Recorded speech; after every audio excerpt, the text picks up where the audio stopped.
तो भाई साहब हम लोग जानते हैं कि किसी भी एग्जामिनेशन में आप बहुत अच्छा करें, इसके लिए जरूरी ये है कि आप क्वेश्चन बैंक पर मास्टरी कर लीजिए।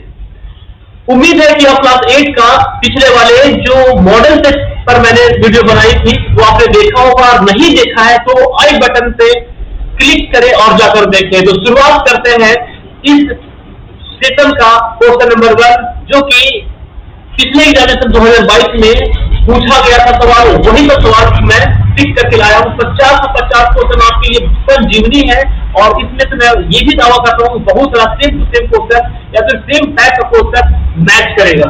तो शुरुआत करते हैं। पहले ये क्वेश्चन हमेशा पूछा जाता है, बार बार पूछा जाता है, वयुत क्रम। वयुत क्रम का मतलब क्या होता है कि जैसे कि कोई भी नंबर लिखा हुआ है ना, उसका वयुत क्रम का मतलब इनवर्स इंग्लिश में बोलते हैं, उसका मतलब होता है कि अंश को हर बना देना, न्यूमरेटर को डिनोमिनेटर में और डिनोमिनेटर को न्यूमरेटर में लिख देना, क्या कहलाता है? वयुत क्रम कहलाता है। तो यहाँ पे है 5, और 5 का 5/1 है, इसका वयुत क्रम क्या हो जाएगा? इसका वयुत क्रम हो जाएगा 1/5। इस तरीके से आपका ऑप्शन नंबर 4 सही है ना। अब चलते हैं कि इनवर्स ऑफ, यही वाला सेम टू सेम इंग्लिश में question, inverse of 5 will be, 5 का इनवर्स क्या होगा?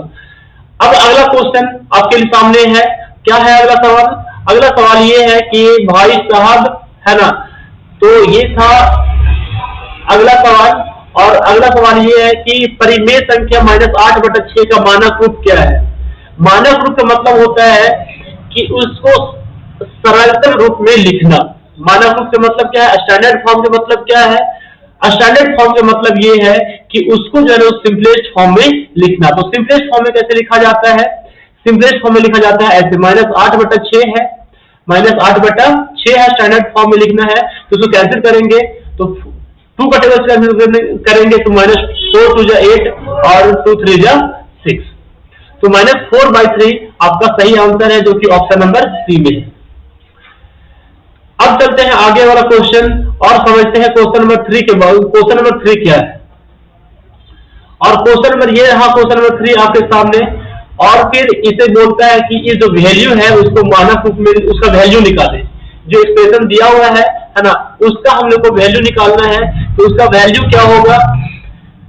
तो वैल्यू निकालने के लिए पहले उसको हम लोग करते हैं सॉल्व। तो सॉल्व करेंगे तो क्या आएगा? सॉल्व करेंगे तो आएगा आपका है ना कि 5 से 5 कट जाएगा, माइनस से माइनस कट जाएगा, और 3 से 3 कट जाएगा, यानी कि यहाँ पे 1 बचा, यानी कि माइनस और माइनस से कट गया तो सिर्फ बचा 1 प्लस में।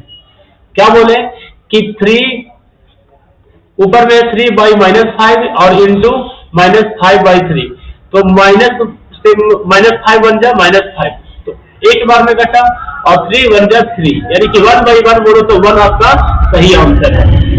तो अगला क्वेश्चन आपके लिए कि 1/3 का योग प्रतिलोम क्या होगा? इंग्लिश में बोले तो एडिटिव इनवर्स। एडिटिव इनवर्स क्या होगा 1/3 का? 1/3 का एडिटिव इनवर्स क्या होगा? तो एडिटिव इनवर्स का मतलब क्या होता है? एडिटिव इनवर्स का मतलब होता है कि उसको उस संख्या से जोड़ो ताकि वो 0 हो जाए, उस संख्या से उसको ऐड करो ताकि वो क्या हो जाए? 0 हो जाए। तो भाई साहब यहाँ पे सवाल है आपका, है ना, 1/3। तो 1/3 में क्या जोड़ा जाए, है ना, कि वो 0 हो जाए? तो बोलोगे, है ना, कि वही नंबर का नेगेटिव में जोड़ेंगे, नेगेटिव नंबर से जोड़ेंगे तो -1/3 से जोड़ेंगे, तो प्लस माइनस माइनस हो जाएगा, और 1/3 और -1/3 ये आ जाता है पूरा 0। तो इस तरीके से आपको क्या जोड़ना पड़ा? यहाँ पे जोड़ना पड़ा -1/3, तो आपका ऑप्शन हो जाएगा सी। योग प्रतिलोम यानी एडिटिव इनवर्स मतलब, है ना, जो भी नंबर लिखा हुआ रहेगा, है ना, उसको कर देना है आपको माइनस। क्या लगा देना है? माइनस लगा देना है। तो यहाँ 1/3 था तो माइनस लगा देंगे तो हो जाएगा -1/3, और इस तरह से आपका ऑप्शन नंबर सी सही है। अब चलते हैं क्वेश्चन नंबर 5 की तरफ। और क्वेश्चन नंबर 5 क्या बोलता है कि ये जो नंबर लिखा हुआ है ना, उसमें रिक्त स्थान पे क्या आएगा? मतलब ये कि उसमें 13/25 में क्या जोड़ा जाए कि 13/15 हो जाए। 13/25 में क्या जोड़ा जाए, है ना, कि वो क्या हो जाए? वैसा नंबर आ जाए, ये 13/5 आ जाए। तो भाई साहब इस तरीके के क्वेश्चन के लिए कि क्या जोड़ा जाए, आप सिंपली आपको बोले ना, बताइए कि 2 में क्या जोड़ा जाए तो 5 आ जाएगा। तो आप बोलोगे बड़ा से छोटा वाला नंबर माइनस कर दो, है ना, 3 बचेगा, तो 3 आपका आंसर हो जाएगा। तो यही बात इसमें है कि 13/25 में क्या जोड़ा जाए कि 13/5 हो जाए। तो 13/5 में आप क्या करो, है ना, कि 13/25 है उसको माइनस कर दो। आप एलसीएम लीजिएगा तो आ जाएगा 25, और नीचे नीचे डिवाइड करते हैं तो 25 को डिवाइड करेंगे 5 से तो 5 आएगा, और 5 को मल्टीप्लाई करेंगे 13 से तो 13/65 आएगा। माइनस 25 को 25 से डिवाइड करेंगे 1 आएगा, 1 को गुना करेंगे 13 से तो 13 आएगा। इस तरीके से आपका आ जाएगा, यहाँ पर आ जाएगा 2 और यहाँ पे आ जाएगा 4 और 25, और ये आपका आंसर आया, है ना, कि कितना, है ना, 42/25। लेकिन भाई यहाँ पे थोड़ा गलती हो गया है ना, क्योंकि मेरे को दिख नहीं रहा था, यहाँ पर है डिवाइड। क्या है? डिवाइड। तो यहाँ डिवाइड में ये है तो आपको ये गलत हो गया, है ना। और फिर बनाते हैं इसको फिर से कि 13/25 से आखिर क्या डिवाइड किया जाए, है ना, कि वो 13/5 आ जाए। ठीक है ना। तो यहाँ पर लाना है 5 और 25 है तो 5 से डिवाइड करना पड़ेगा, तो कितना आ जाएगा? 5 आ जाएगा, क्योंकि 25 होता है। अब यहाँ पर 13 है, 13 यहाँ पर है तो क्या से डिवाइड करेंगे तो 13 ही बचेगा, तो 1 से डिवाइड करेंगे तो 13 कम 13 हो जाएगा। तो आपका आंसर कितना आया? 1/5। तो इस तरीके से आपका ऑप्शन नंबर 2 सही है। और क्वेश्चन नंबर 5 ये इतना ही का खत्म होता है। क्वेश्चन नंबर चलते हैं 6, और क्वेश्चन नंबर 6 में क्या है? क्वेश्चन नंबर 6 है आपके सामने कि 2/5 के समतुल्य क्या है, मतलब 2/5 के इक्विवेलेंट फ्रैक्शन क्या होगा। 2/5 के इक्विवेलेंट फ्रैक्शन किसको बोलते हैं, पहले ये समझिए, है ना, कि इक्विवेलेंट फ्रैक्शन किसे कहते हैं। तो इक्विवेलेंट फ्रैक्शन का मतलब होता है कि वो सभी नंबर, है ना, वो सभी नंबर जिसका जो वैल्यू होता है वो सेम होता है, उसको हम बोलते हैं समतुल्य परिमेय संख्या, यानी कि इक्विवेलेंट रेशनल नंबर। जैसे कि 2/5 है तो 2/5 इसमें से कौन सा ऐसा नंबर है जिसका जो वैल्यू है ना वो 2/5 के बराबर है। तो 1/5 तो 2/5 बराबर हो नहीं सकता, ये गलत हो गया। इसको कैंसिल करेंगे तो 2/4 कैंसिल करेंगे, 2 × 2 2 × 4, ये 1/2 आया, 2/5 नहीं आया। ये कैंसिल करेंगे तो ये तो कैंसिल होगा ही नहीं, ये तो बराबर होगा ही नहीं। इसको कैंसिल करेंगे तो 4 × 2 = 8 और 4 × 5 = 20। देखिए इसका वैल्यू जो है ना 2/5 के बराबर आ गया। तो बोलेंगे कि 8/20 का जो वैल्यू है 2/5 है, तो 8/20 क्या है? 2/5 के इक्विवेलेंट है, 2/5 के समतुल्य। ठीक है। तो इस तरह के तरीके से अब चलते हैं आगे और समझते हैं कि क्या है ना, -9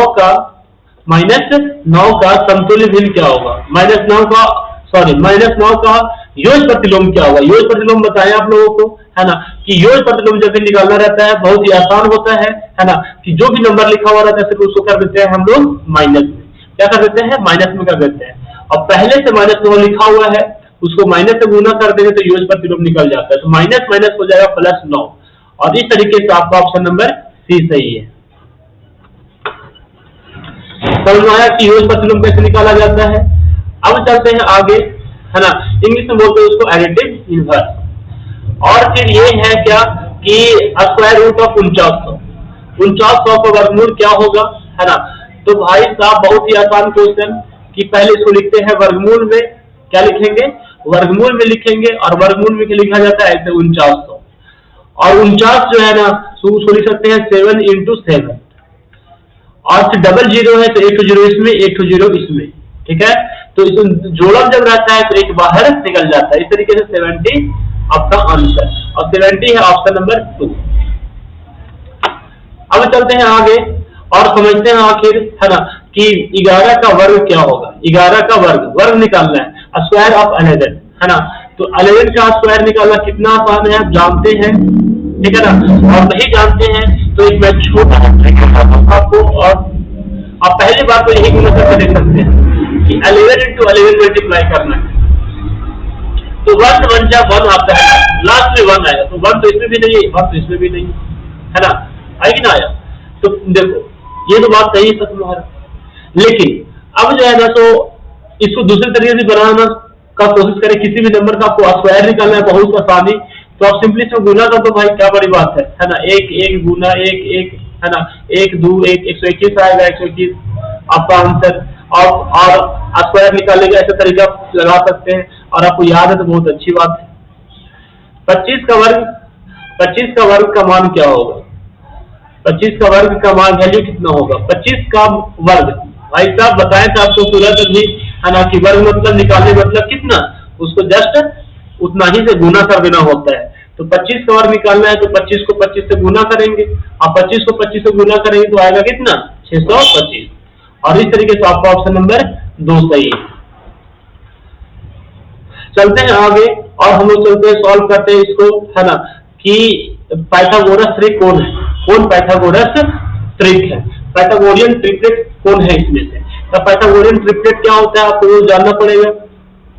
तो पाइथागोरियन ट्रिपलेट मतलब होता है कि 3 नंबर का सेट, 3 नंबर का समूह, है ना, और जिसमें से किसी भी दो छोटे वाला का वर्ग करने के, स्क्वायर करने के बाद वर्ग करना, यानी स्क्वायर करने के बाद उसे जोड़ते हैं तो तीसरे वाले के स्क्वायर के बराबर आता है, तीसरे वाले के वर्ग के बराबर आता है, उसको बोलते हैं पाइथागोरस ट्रिक या तो फिर पाइथागोरियन ट्रिपलेट। तो यहाँ पे भाई साहब 2 का स्क्वायर होता है 4, है ना, और 3 का स्क्वायर होता है 9। लोग जोड़ेगा तो 9 4 13 हो जाएगा, और 4 का स्क्वायर होता है 16। बराबर नहीं आया जोड़ने के बाद, है ना, इसको और इसको जोड़ने के बाद, है ना, इसको जोड़ने के बाद इसके बराबर नहीं आया, ठीक है ना, ये पाइथागोरस ट्रिपलेट नहीं कहलाएगा, पाइथागोरस ट्रिपलेट नहीं कहलाएगा, ये पाइथागोरियन ट्रिपलेट नहीं कहलाएगा। इसका करके देखो, 6 का 36 होता है, 8 का 16 होता है, 16 और 36 को जोड़ेंगे तो 52 आएगा, और 8 का स्क्वायर हो जाता है 64। तो ये भी बराबर नहीं हुआ, ठीक है। इसको करके देखते हैं, 5 का स्क्वायर 25 और फिर 6 का स्क्वायर 36, है ना, और ये जोड़ेंगे तो 7 का स्क्वायर 49 नहीं आएगा, ठीक है, ये भी गलत। तो 5 का स्क्वायर 25 हो गया, और फिर 12 का स्क्वायर 144 हो गया, और जोड़ेंगे तो 13 का स्क्वायर आना चाहिए, आता है, हाँ, 5 और 9, और फिर ये आ जाता है। तो आपका ये वाला आपका ऑप्शन सही है। चलिए आप समझते हैं आगे कि इसका मान कैसे निकालें। 900 का मान कैसे निकाला जाता है उसके बारे में। 900 का मान निकालने का मतलब क्या हुआ? 900 नहीं है भाई, है ना, कितना है? 90,000। कितना है? 90,000। तो पहले तो इसको ऐसे लिख सकते हैं कि 9 गुना, ये समझ लो कि, है ना, 1 2 3 4, ठीक है। तो 9 का वर्गमूल 3 × 3 लिख सकते हैं, तो 3 बाहर निकला एक, तो मतलब 9 का जो वर्गमूल होता है 3 होता है। कैसे 3 होता है? तो वर्गमूल को लिख सकते हैं 9 गुना, 9 को 3 गुना 3 लिख सकते हैं। कितना लिख सकते हैं? 3 गुना 3। कितना लिख सकते हैं? 3 गुना 3। अब 3 गुना 3 जब लिख दिए, है ना, तो इसको भी लिखना पड़ेगा, इसको लिख सकते हैं ऐसे, क्या, कि 10 गुना 10 गुना 10, है ना, और गुना 10। तो ये जोड़ा में है तो बाहर निकल गया, है ना, जोड़ा में है तो 10 बाहर, फिर जोड़ा में ये है फिर 10 बाहर, तो 10 3 दहाई 30 और 30 दहाई 300। आपका ऑप्शन नंबर 4 सही है। समझ आया, है ना। अब चलते हैं आगे और समझते हैं, है ना, कि किसको बोलते हैं ये नंबर, यानी कि 4.5 का वर्ग क्या होगा। 4.5 का वर्ग क्या होगा? तो 4.5 का वर्ग मतलब क्या होता है?